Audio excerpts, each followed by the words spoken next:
obunachilar. Bugun yana videomuz Pavlonia haqida. Pavlonia qalamcha undirilgan qalamchalarda ikki jarayonni ko'rsatamiz. Video yoqadigan bo'lsa like va podpiska tugmasini bosish esdan chiqmasin. Bugun yana teplitsamiz ichidamiz. Yana videomuz Pavlonia haqida. Pavlonia qalamchasini ekish haqida. Mana bu asosiy bizga kerak narsa bu Pavlonianing qalamchasining o'zi. Ko'rib turganingizdek mana bu Pavloniyalar mana atbaq joylari nishlab qolgan. Shu nishlagan Pavloniyalarda egamiz bunga bir haftadan oshganda undirishda boshlaganimizga biyagomizga ko'milgan. Mana hozir ko'rib turgan Pavloniyalarimiz mana bular уже tomir chiqarib barg chiqaraman deyapti mana yashil joylari. Bizga asosan biyagomuz, toza biyagomuz, tabiiy va kamroq apilka kerak bo'ladi. Apilka qo'shishimiz sababi apilka namlikni yaxshi ushlaydi. Biyagomuz esa bu tabiiy o'g'it. Tuproq vazifasini bajaradi. Qalamchalarda ekish jarayonini ko'rsatamiz.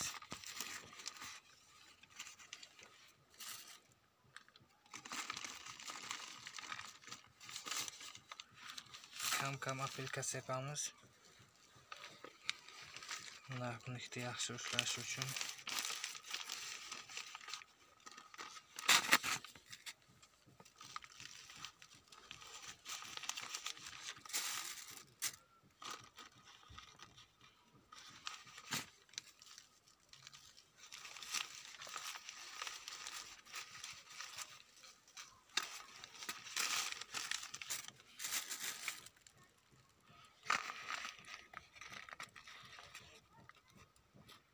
Chuvalchanlari ham bor biyagomizda.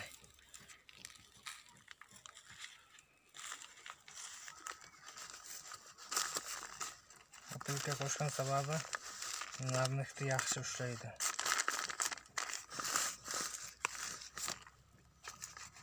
Mana shu holatda ekiladi.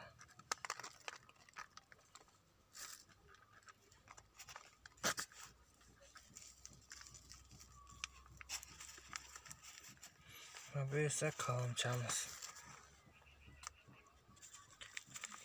Toza katta bo'lib qolgan qalamcha.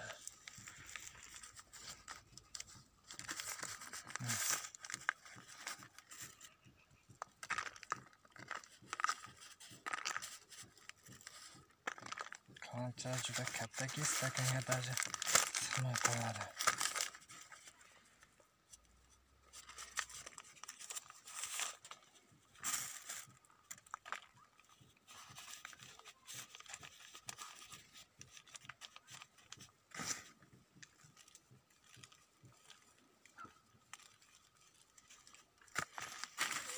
Kamroq suv sepamiz.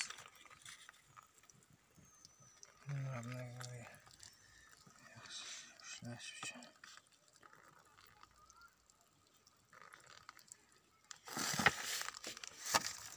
Ko'rib turganingizdek tayyor. Mana tagi teshikroq suv tushib ketish uchun.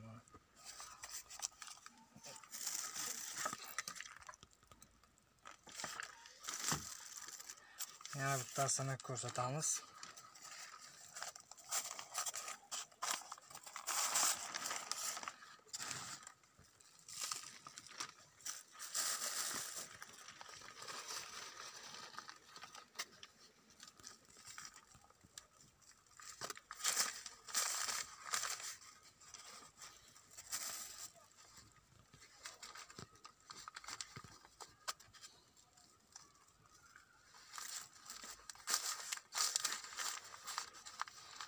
Toza biyagomizga ekilyapti.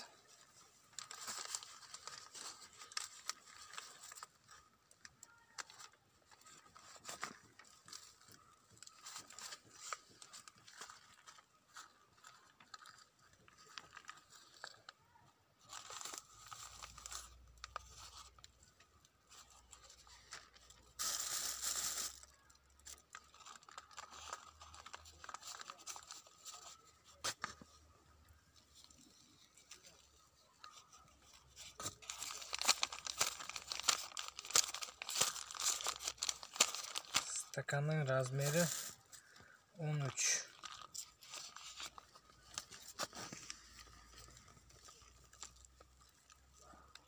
Tarzı o'lchamlari ham bor.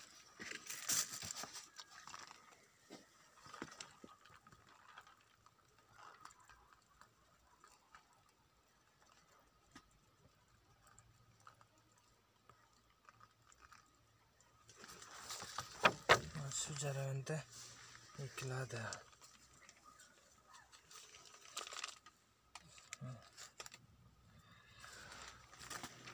Bu tarafdan yana qarib 500 dona ko'chatlarimiz bor.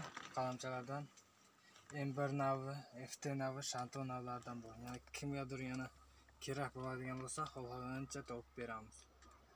Like bosishni unutmang, podpisatsiya tugmasini bosishni unutmang. Kimgadir savol tug'iladigan bo'lsa, kommentariyaga o'z savollaringizni qoldirishingiz mumkin. Rahmat tomosha qilganingiz uchun.